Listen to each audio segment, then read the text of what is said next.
अस्सलाम वालेकुम dear students, welcome back to my YouTube channel study pack. आज हम पढ़ेंगे पीरियोडिक टेबल के बारे में। So let's get started. Before time waste किए बगैर हम स्टार्ट करते हैं। तो आपको सबसे पहले ये पता होना चाहिए कि आपके पीरियोडिक टेबल में एलिमेंट्स कितने होते हैं। तो 118 एलिमेंट्स आपके पीरियोडिक टेबल में होते हैं और वो इंक्रीजिंग एटॉमिक नंबर के वाइज अरेंज हुए हुए होते हैं और हर बॉक्स के अंदर एक एलिमेंट प्रेजेंट होता है। उसके बाद आपके पास थोड़ा सा कॉन्सेप्ट, छोटे छोटे कॉन्सेप्ट्स आते जाएंगे, तो आपने उनको अपनी नोट्स की सूरत में लिखते जाना है। पीरियड और ग्रुप बहुत इंपॉर्टेंट कॉन्सेप्ट है, बेसिक्स हैं। तो पीरियड कहते हैं रॉ, जो टेबल है ना उसकी रॉ किस हॉरिजॉन्टली होती है, ठीक है, रॉ। अब 7 पीरियड्स आपके मॉडर्न पीरियोडिक टेबल में हैं, लेकिन अब ये जो नीचे वाले 2 पीरियड्स हैं इनको आप कलेक्टिवली बोलते हो इनर ट्रांजिशन मेटल्स, और जो सबसे ऊपर वाला होता है उसे आप कहते हो लैंथेनाइट, जिसको आप रेयर अर्थ मेटल्स भी कहते हैं, और नीचे वाले को आप कहते हो एक्टिनाइट्स, जो कि मोस्टली आर्टिफिशियल एलिमेंट्स होते हैं। उसके बाद आता है ग्रुप वर्टिकली होते हैं, ठीक है, कॉलम वाइज होते हैं, और 18 ग्रुप्स आपके मॉडर्न पीरियोडिक टेबल में प्रेजेंट हैं।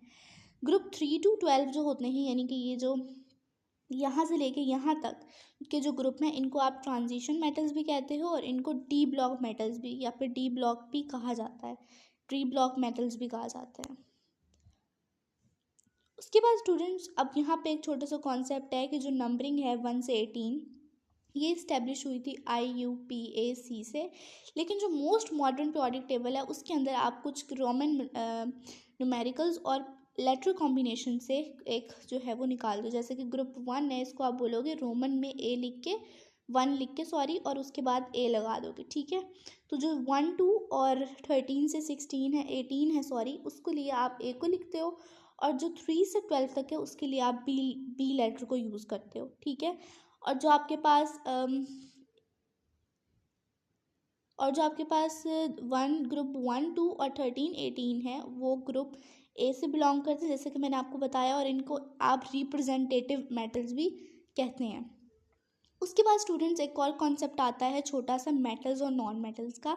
मेटल्स और नॉन मेटल्स पे मैंने पूरी एक डिटेल वीडियो इनके कंपैरिजन में बनाई हुई है, अगर आपने वो नहीं देखी तो आप लोग जाके देख सकते हैं। उसके अलावा मेटल्स कौन से हैं जो आपको ग्रीन कलर्ड शेडेड में नज़र आ रहे हैं, ये सारे मेटल्स हैं, और आप देख सकते हैं कि मेटल्स की जो अमाउंट है, क्वांटिटी है आपके पीरियोडिक टेबल में, वो एज़ कंपेयर टू दूसरों से ज़्यादा है।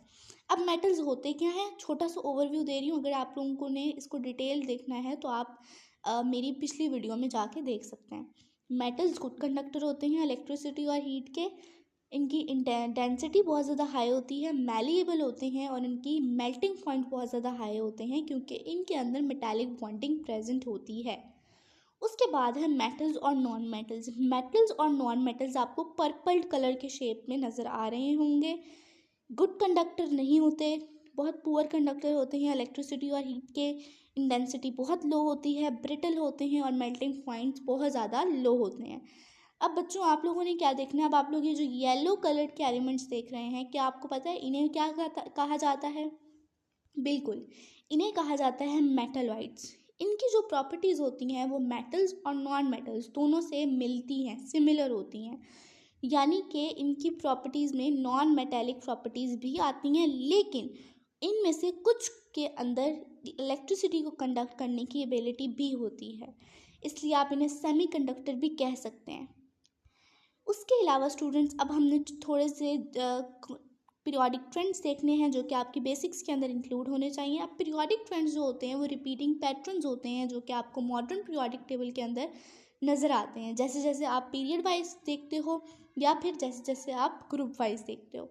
अब सबसे पहला जो है वो है nuclear charge affective nuclear charge भी इसको आप कहते हो। ये एक मेजर ऑफ एबिलिटी है कि एक जो प्रोटॉन है, एक एटम के न्यूक्लियस के अंदर जो प्रोटॉन है वो कितना ईजिली या कितना जो है कितनी उसके अंदर एबिलिटी है कि वो एक इलेक्ट्रॉन को अट्रैक्ट करे, ऑर्बिटिंग इलेक्ट्रॉन को। अब अफेक्टिव न्यूक्लियर चार्ज जो है वो पीरियड वाइज तो इंक्रीज़ करता है क्योंकि प्रोटॉन इंक्रीज़ कर रहे हैं, लेकिन नंबर ऑफ शेल्स इंक्रीज़ होने की वजह से ग्रुप वाइज डिक्रीज़ करता है।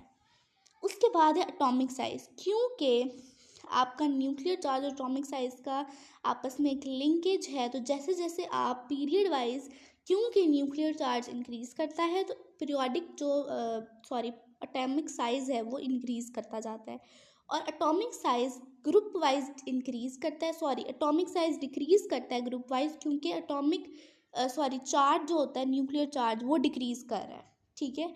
और जो ग्रुप वाइज आपके पास जो एटॉमिक साइज़ है वो इंक्रीज़ करेगा, क्योंकि आपके पास जो नंबर ऑफ शेल्स हैं वो इंक्रीज़ किए जा रहे हैं।